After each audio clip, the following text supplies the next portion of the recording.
আকাশবাণী খবর পড়ছি শুভ্রা চক্রবর্তী। প্রথমে বিশেষ খবর। ভারত ও ইসরায়েলের মধ্যে আজ সাংস্কৃতিক আদান প্রদান, ভূতাত্ত্বিক খনন কার্য, মৎস্য জলসম্পদ, ইউপিআই এবং কৃত্রিম বুদ্ধিমত্তার ব্যবহারের মাধ্যমে শিক্ষাক্ষেত্রে উন্নয়নের মতো বিষয়ে সমঝোতা স্মারকপত্র বিনিময় হয়েছে। বিদেশ মন্ত্রক জানিয়েছে, প্রধানমন্ত্রী নরেন্দ্র মোদীর ইসরায়েল সফরে মূলত কৃত্রিম বুদ্ধিমত্তা, সাইবার নিরাপত্তা, উদ্ভাবন, গবেষণা এবং স্টার্ট আপের মতো প্রযুক্তি নির্ভর বিষয়গুলিতেই জোর দেওয়া হয়েছে। তথ্য সম্প্রচার প্রতিমন্ত্রী এল মুরুগান শিবমোগায় আজ 10 কিলোহার্টজ এফএম রিলে ট্রান্সমিটারের উদ্বোধন করে বলেছেন, জনসংযোগের ক্ষেত্রে এটি একটি গুরুত্বপূর্ণ পদক্ষেপ। সুপ্রিম কোর্টের নির্দেশে এসআইআর প্রক্রিয়ায় যেসব ভোটারের নথি ও তথ্য যাচাইয়ের ভার বিচার বিভাগের উপর পড়তেছে, তাদের নাম যুক্ত করেই আগামী শনিবার পশ্চিমবঙ্গের অসম্পূর্ণ চূড়ান্ত ভোটার তালিকা প্রকাশ করা হবে। চেন্নাইয়ের এম.এ. চিদম্বরম স্টেডিয়ামে আজ সন্ধ্যায় টি-20 ক্রিকেট বিশ্বকাপের সুপার 8 পর্বের ম্যাচে ভারত জিম্বাবুয়ের মুখোমুখি হয়েছে। আহমেদাবাদের নরেন্দ্র মোদী স্টেডিয়ামে আজ বিকেলে টি-20 ক্রিকেট বিশ্বকাপের সুপার 8 পর্বের অন্য গুরুত্বপূর্ণ ম্যাচে দক্ষিণ আফ্রিকা 9 উইকেটে ওয়েস্ট ইন্ডিজকে হারিয়ে দিয়েছে। আসি বিস্তারিত খবরে। ভারত ও ইসরায়েলের মধ্যে আজ সাংস্কৃতিক আদান প্রদান, ভূতাত্ত্বিক খনন কার্য, মৎস্য জলসম্পদ, ইউপিআই এবং কৃত্রিম বুদ্ধিমত্তার ব্যবহারের মাধ্যমে শিক্ষাক্ষেত্রের উন্নয়নের মতো বিষয়ে সমঝোতা স্মারকপত্র বিনিময় হয়েছে। প্রধানমন্ত্রী নরেন্দ্র মোদী এবং ইসরায়েলের প্রধানমন্ত্রী বেনিয়ামিন নেতানিয়াহুর মধ্যে প্রতিনিধি পর্যায়ের বৈঠকের পর মৌ বিনিময় হয়। সাংবাদিকদের এক বিবৃতিতে শ্রী মোদী জানিয়েছেন, ভারত ইসরায়েল সম্পর্ক গভীর বিশ্বাসের উপর দাঁড়িয়ে আছে, যেখানে দুদেশই গণতান্ত্রিক মূল্যবোধ এবং মানবিক সংবেদনশীলতাকে গুরুত্ব দিয়ে থাকে। উভয় দেশের মধ্যে এই সম্পর্ক বিভিন্ন সময়ে নানা চ্যালেঞ্জের মধ্য দিয়ে গেছে এবং আজ উভয় পক্ষই এক ঐতিহাসিক সিদ্ধান্তে এই অংশীদারিত্বকে বিশেষ কৌশলগত অংশীদারিত্বে উন্নত করার সিদ্ধান্ত নিতে পেরেছে। हमारे संबंध गहरे विश्वास, साझा लोकतांत्रिक मूल्यों और मानवीय संवेदनाओं की मजबूत आधारशिला पर आधारित है, उस पर स्थापित है। हमारे रिश्ते समय की हर कसौटी पर खरे उतरे हैं।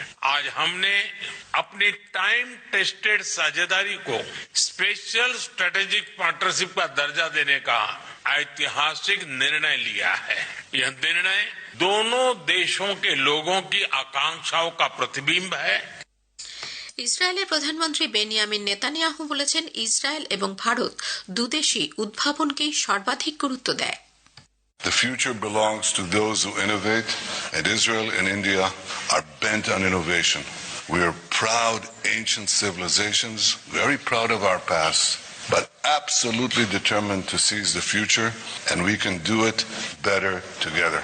প্রধানমন্ত্রী মোদী আজ তাঁর ইসরায়েল সফরের দ্বিতীয় দিনে সেদেশের রাষ্ট্রপতি আইজাক হারজোগের সঙ্গে সাক্ষাৎ করেন। রাষ্ট্রপতি হারজোগ বলেন, মধ্যপ্রাচ্যের ভবিষ্যৎ ও ভারতের সমৃদ্ধির জন্য ভারত ও ইসরায়েলের সহযোগিতা খুবই তাৎপর্যপূর্ণ। আগামী দিনে উচ্চশিক্ষায় দুদেশের আদান প্রদান একটি গুরুত্বপূর্ণ ভূমিকা পালন করবে। একই সঙ্গে ভারত ও ইসরায়েলের শিক্ষা প্রতিষ্ঠানগুলি অন্য দেশের শিক্ষার্থীদের আকর্ষণ করবে বলেও মত প্রকাশ করেন রাষ্ট্রপতি হারজোগ। I believe that India is an essential part of the great future of the Middle East, and the Middle East is an essential part of the great future of India. I saw your record number of growth. Your economic growth is something that is attracting the whole world. প্রধানমন্ত্রী মোদী রাষ্ট্রপতি হারজোগকে ভারতে আমন্ত্রণ জানান এবং বলেন, দিল্লির সঙ্গে সঙ্গে ভারতের আরও কিছু জায়গা তাঁর সফরসূচিতে রাখার আবেদন করেন। প্রধানমন্ত্রী আজ জেরুজালেমে ইয়াদ ভাসেমে হলোকাস্টে নিহতদের স্মৃতির প্রতি শ্রদ্ধা নিবেদন করে প্রার্থনা অনুষ্ঠানে যোগ দেন। বিদেশ মন্ত্রক জানিয়েছে, প্রধানমন্ত্রী নরেন্দ্র মোদীর ইসরায়েল সফরে মূলত কৃত্রিম বুদ্ধিমত্তা, সাইবার নিরাপত্তা, উদ্ভাবন, গবেষণা এবং স্টার্ট আপের মতো প্রযুক্তি নির্ভর বিষয়গুলিতেই জোর দেওয়া হয়েছে। প্রধানমন্ত্রীর এই সফর শেষে জেরুজালেমে সাংবাদিকদের বিদেশ সচিব বিক্রম মিশ্রি জানান, বর্তমানের বিজ্ঞান ও প্রযুক্তি বিষয়ক যুগ্ম কমিশনকে মন্ত্রী পর্যায়ে উন্নীত করার বিষয়ে প্রধানমন্ত্রী মোদী এবং ইসরায়েলের প্রধানমন্ত্রী বেনিয়ামিন নেতানিয়াহু সহমত হয়েছেন। দুদেশের সম্পর্কের ক্ষেত্রে প্রধানমন্ত্রী মোদীর এই সফর বিশেষ গুরুত্বপূর্ণ। গত কয়েক বছর ধরে উভয় দেশের সম্পর্কের অগ্রগতি এবং গুরুত্বপূর্ণ এই অংশীদারিত্বকে পরবর্তী পর্যায়ে নিয়ে যাওয়ার ক্ষেত্রেও এই সফর বিশেষ উল্লেখযোগ্য। Later in the evening yesterday, the two prime ministers together visited a special technology exhibition which showcased over a dozen cutting-edge Israeli technologies across multiple sectors that also happen to be the focus of India-Israel relations. These included technologies in the fields of quantum, artificial intelligence, health, smart mobility, cybersecurity, water and agriculture, climate, energy and space. Shri মিস্ত্রি আরো জানান, পশ্চিম এশিয়ার সমস্ত দেশের সঙ্গে ভারতের সম্পর্ক আরো দৃঢ় করার ক্ষেত্রে এই সফর বিশেষ তাৎপর্যপূর্ণ। গত কয়েক বছরে প্রধানমন্ত্রী কুয়েত, সৌদি আরব, জর্ডান, ওমান এবং এখন ইসরায়েল সফর করছেন। এই সফরকালে তাকে দুদেশের মধ্যে কৌশলগত অংশীদারিত্বের বিষয়ে বিশেষ অবদানের জন্য ইসরায়েলের পার্লামেন্ট স্পিকার অফ দ্য কেনেসেট পদক দিয়ে সম্মান জানিয়েছে। বিদেশ সচিব আরও জানিয়েছেন, এর আগে তেল আভিভে ইসরায়েলের প্রধানমন্ত্রী নেতানিয়াহুর সঙ্গে প্রধানমন্ত্রী মোদি বৈঠক করেন। দুই নেতার মধ্যে দ্বিপাক্ষিক সম্পর্কের বিভিন্ন দিক এবং জলসম্পদ ব্যবস্থাপনা, কৃষি প্রযুক্তি সহ বিভিন্ন গুরুত্বপূর্ণ বিষয় বিস্তারিত আলোচনা হয়েছে। তথ্য সম্প্রচার প্রতিমন্ত্রী এল মুরুগান শিবমোগায় 10 কিলোহার্টজ এফএম রিলে ট্রান্সমিটারের উদ্বোধন করেছেন আজ। এটিকে জনসংযোগের ক্ষেত্রে একটি গুরুত্বপূর্ণ পদক হিসেবে তিনি গণ্য করেছেন। প্রধানমন্ত্রী নরেন্দ্র মোদীর এই উদ্যোগ শিবমোগা ও ভদ্রাবতীতে থাকা প্রত্যেকটি মানুষের উন্নতি সুনিশ্চিত করবে। এই নতুন ট্রান্সমিটার এই অঞ্চলের জনগণের মধ্যে শিক্ষা ও সংস্কৃতির পরিষেবা ছড়িয়ে দেবে বলেও তিনি মন্তব্য করেন। আধুনিকীকরণের উপর জোর দিয়ে মন্ত্রী আরও জানান, সম্প্রচার কাঠামো ও নেটওয়ার্ক ডেভেলপমেন্ট স্কিমের ক্ষেত্রে 2500 কোটি টাকা বরাদ্দ করা হয়েছে। কেন্দ্রীয় নারী ও শিশু কল্যাণ মন্ত্রী অন্নপূর্ণা দেবী বলেছেন, দেশজুড়ে নারীদের জন্য সুযোগ সুবিধা, আর্থিক স্বাধীনতা এবং উন্নত জীবনযাত্রার মান নিশ্চিত করাই সরকারের নীতি কাঠামোর কেন্দ্রবিন্দুতে রয়েছে। তিনি আজ নতুন দিল্লিতে নারী নেতৃত্বাধীন সম্মেলন সশক্ত নারী বিকশিত ভারতের উদ্বোধনী ভাষণে একথা বলেন। তিনি প্রধানমন্ত্রী Mudra Yojana, start up India এবং প্রধানমন্ত্রী স্বনিধির মতো বেশ কয়েকটি সরকারি উদ্যোগের কথা তুলে ধরেন, যা নারীদের আর্থিকভাবে স্বনির্ভর এবং শক্তিশালী করেছে। খবর প্রচারিত হচ্ছে আকাশবাণী থেকে। আমাদের সংবাদ শোনা যাবে ইউটিউব চ্যানেল আকাশবাণী সংবাদ বাংলা, ফেসবুক ও ইনস্টাগ্রাম আকাশবাণী সংবাদ কলকাতা এবং এক্স হ্যান্ডেল AIR নিউজ কলকাতাতে। সুপ্রিম কোর্টের নির্দেশে পশ্চিমবঙ্গে এসআইআর প্রক্রিয়ায় যেসব ভোটারের নথি ও তথ্য যাচাইয়ের ভার বিচার বিভাগের উপর বর্তেছে, তাদের নামও অসম্পূর্ণ চূড়ান্ত ভোটার তালিকায় থাকবে। যাদের নথি বিচারাধীন তাদের নাম পৃথকভাবে উল্লেখ করেই আগামী শনিবার 28 ফেব্রুয়ারি ওই তালিকা প্রকাশ করা হবে।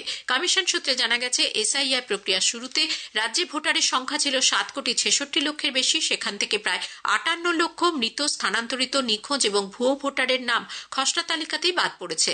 খসড়া তালিকায় থাকা এই 7,08,00,000 ভোটারের নামই চূড়ান্ত তালিকায় থাকবে। তবে এই তালিকা বিভিন্ন বিভাগে ভাগ করা হবে। যাদের আবেদন অনুমোদিত হয়েছে তাদের নাম স্বাভাবিকভাবেই থাকবে। যাদের নাম বাদ যাচ্ছে তাদের নামের পাশে ডিলিট শব্দটির উল্লেখ থাকবে। এদিকে মুখ্যমন্ত্রী মমতা ব্যানার্জি চূড়ান্ত ভোটার তালিকা থেকে 1,20,00,000 নাম বাদ যাওয়ার যে আশঙ্কা প্রকাশ করেছেন, নির্বাচন কমিশন তা খারিজ করে দিয়েছে। এ প্রসঙ্গে রাজ্যের মুখ্য নির্বাচনী আধিকারিক মনোজ কুমার আগরওয়াল স্পষ্ট জানিয়েছেন, এই মুহূর্তে এ বিষয়ে কোনো সুনির্দিষ্ট সংখ্যা তার কাছে নেই। সুপ্রিম কোর্টের নির্দেশে বিশেষ নিবিড় সংশোধনী প্রক্রিয়ায় নিযুক্ত বিচার বিভাগীয় আধিকারিকদের কাজের অগ্রগতি খতিয়ে দেখতে আজ কলকাতা হাইকোর্টের প্রধান বিচারপতি সুজয় পাল ফের বৈঠকে বসেন। হাইকোর্টের প্রধান বিচারপতির দপ্তরে এই বৈঠকে উপস্থিত ছিলেন মুখ্য নির্বাচনী আধিকারিক মনোজ কুমার আগরওয়াল, রাজ্যের মুখ্য সচিব, স্বরাষ্ট্র সচিব, রাজ্য পুলিশের ডিজি, কলকাতা পুলিশ কমিশনার এবং নির্বাচন কমিশনের প্রতিনিধি। সুপ্রিম কোর্টের নির্দেশের পর এ নিয়ে আজ তৃতীয়বার বৈঠক হল। বৈঠক শেষে মুখ্য নির্বাচনী আধিকারিক মনোজ কুমার আগরওয়াল জানিয়েছেন, অভ্যন্তরীণ এই বৈঠকে নির্বাচন কমিশনের দৃষ্টিভঙ্গি তুলে ধরা হয়েছে। ছত্তিশগড়ে আজ বিজাপুর জেলায় নিরাপত্তা বাহিনীর সঙ্গে সংঘর্ষে 2 মাওবাদী নিহত হয়েছে। ঘটনাস্থল থেকে 3টি রাইফেল এবং অন্য অস্ত্র ও গোলাবারুদ উদ্ধার হয়েছে। জেলা police super doctor Jitendra Yadav জানিয়েছেন, বিজাপুরের ইন্দ্রাবতী নদী এলাকায় মাওবাদীদের উপস্থিতির খবর পেয়ে নিরাপত্তা বাহিনীর একটি যৌথ দল তল্লাশি অভিযান শুরু করে। চেন্নাইয়ের এম এ চিদাম্বরম স্টেডিয়ামে আজ সন্ধ্যায় টি-20 ক্রিকেট বিশ্বকাপের সুপার 8 পর্বের ম্যাচে ভারত জিম্বাবুয়ের মুখোমুখি হয়েছে। জিম্বাবুয়ে টসে জিতে ভারতকে ব্যাট করতে পাঠিয়েছে। ভারত ব্যাট করতে নেমে শেষ পাওয়া খবরে 6 ওভার 4 বলে 1 উইকেটে 82 রান করেছে। এদিকে আহমেদাবাদের নরেন্দ্র মোদী স্টেডিয়ামে আজ বিকেলে টি-20 ক্রিকেট বিশ্বকাপের সুপার 8 পর্বের গুরুত্বপূর্ণ ম্যাচে দক্ষিণ আফ্রিকা 9 উইকেটে ওয়েস্ট ইন্ডিজকে হারিয়ে দিয়েছে। শেষ করার আগে খবরের বিশেষ অংশ আরও একবার। ভারত ও ইসরায়েলের মধ্যে আজ সাংস্কৃতিক আদান প্রদান, ভূতাত্ত্বিক খনন কার্য, মৎস্য ও জলসম্পদ, ইউপিআই এবং কৃত্রিম বুদ্ধিমত্তার ব্যবহারের মাধ্যমে শিক্ষাক্ষেত্রে উন্নয়নের মতো বিষয়ে সমঝোতা স্মারকপত্র বিনিময় হয়েছে। চেন্নাইয়ের এম এ চিদাম্বরম স্টেডিয়ামে আজ সন্ধ্যায় টি-20 ক্রিকেট বিশ্বকাপের সুপার 8 পর্বের ম্যাচে ভারত জিম্বাবুয়ের মুখোমুখি হয়েছে। খবর পড়া এখনকার মতো শেষ হলো।